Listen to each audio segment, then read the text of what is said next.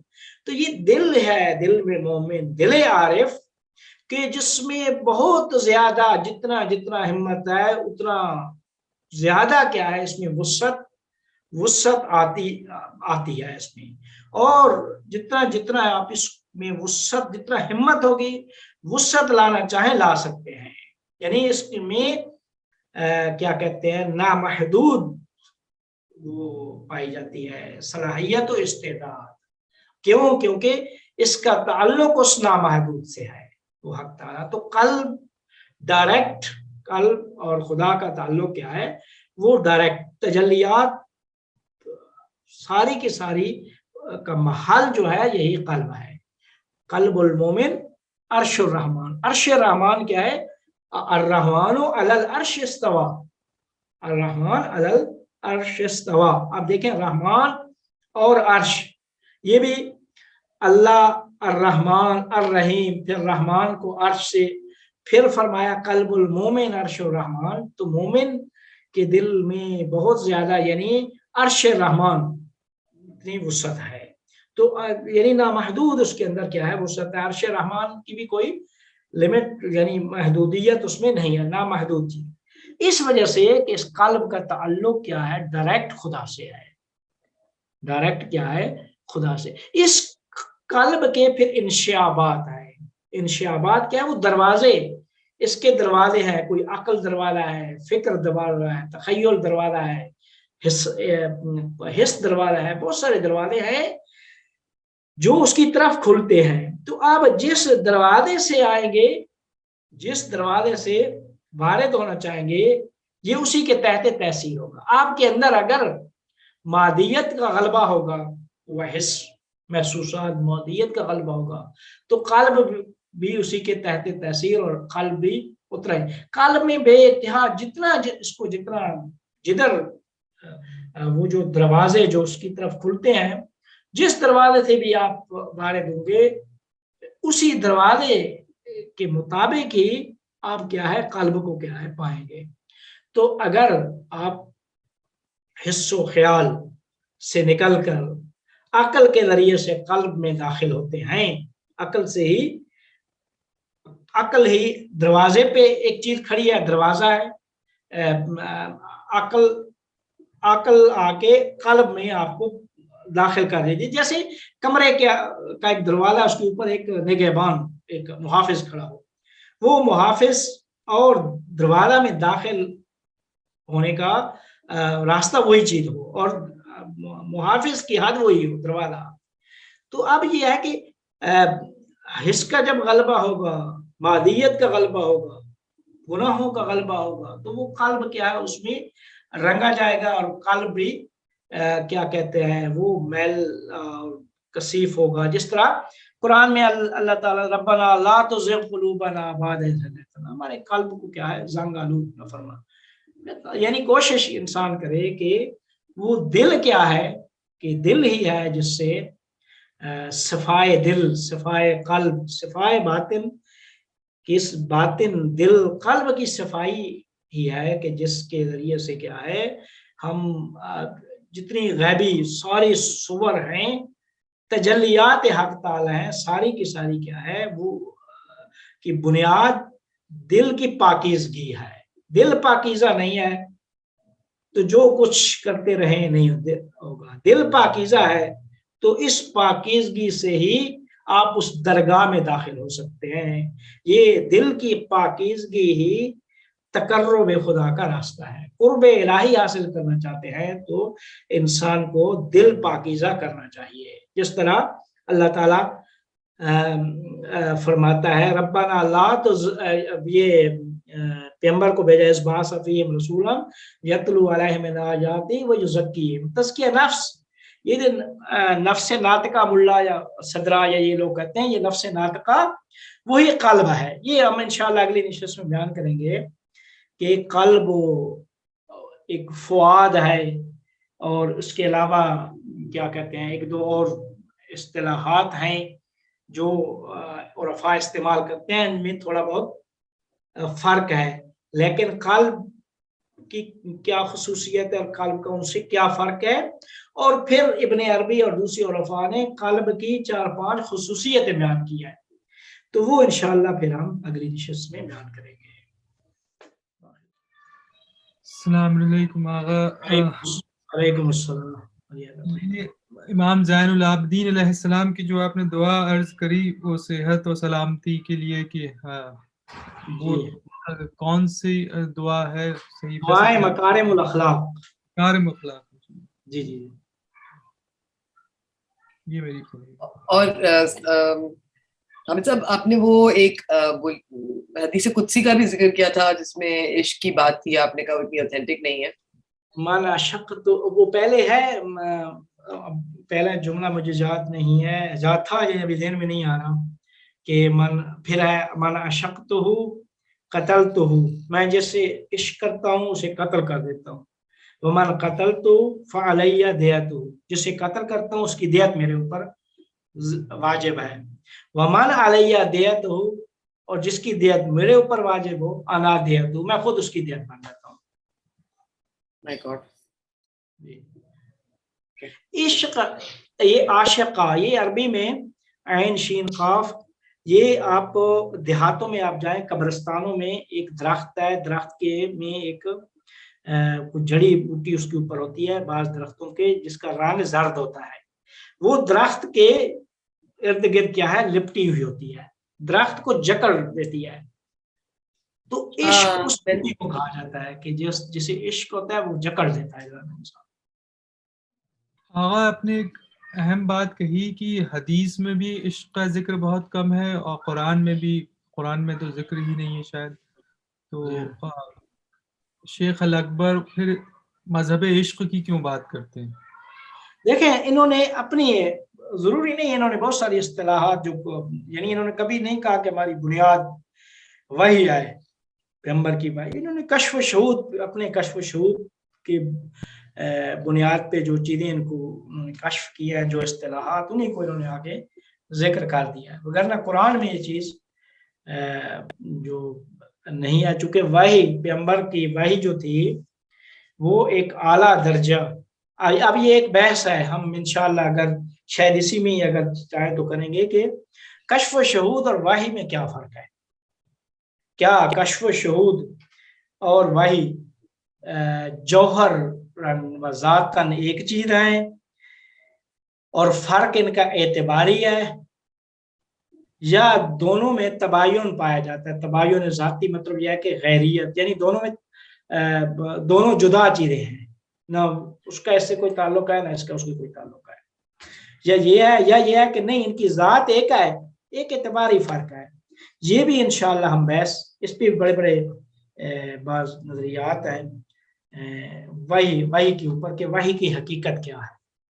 تو وہ بھی یعنی یہاں جب عقل اور دل کی بات واضح ہو جائے گی تو دل سے کشف و شہود اور کشف و شہود سے وحی گفتگو ہم کر سکتے ہیں. حامد صاحب اپنی بصیرت کی بھی بات کی تھی، وہ عقل سے بھی شاید اوپر آپ نے کہا. جی بصیرت، دیکھیں بصیرت جو ہے نا، بصیرت باصرہ دیکھنا، عقل ہوتا ہے دیکھنا نہیں، عقل درک کرنا ہوتا ہے. یہ ایک انہوں نے فرمایا عین القضات حمدانی صاحب نے کہ ایک بصیرت ایک عقل سے ایک چیز ہے جیسے بالتا ہے، جسے ہم بصیرت کہتے ہیں. بصیرت سے پھر آگے کیا ہے ایک چیز ہے جسے ہم قلب کہتے ہیں.